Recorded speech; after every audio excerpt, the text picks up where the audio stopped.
वाढदिवस होता. तिच्या पप्पांनी केक आणला होता. तिच्या आईने 4 भाग केले. धनश्रीने 3 भाग खाल्ले. म्हणजे धनश्रीने पाऊण केक खाल्ला. हर्षवर्धनच्या पप्पाने त्याला खायला पेरू आणला होता. त्याच्या मम्मीने त्याचे 4 भाग केले. हर्षवर्धनने त्यातील 1 फोड खाल्ली. मग हर्षवर्धनने पाव पेरू खाल्ला. वेदांतच्या पप्पाने सफरचंद आणले होते. त्याचे वेदांतनं 2 भाग केले. त्याचा 1 भाग वेदांतने खाल्ला.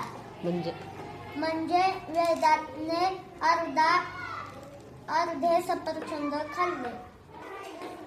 जानूच्या घरी कलिंगड आणले होते. त्याचे जानूने 4 भाग केले. त्यातले जानूने 3 भाग खाल्ले. म्हणजे जानूने पाऊण कलिंगड खाल्ले.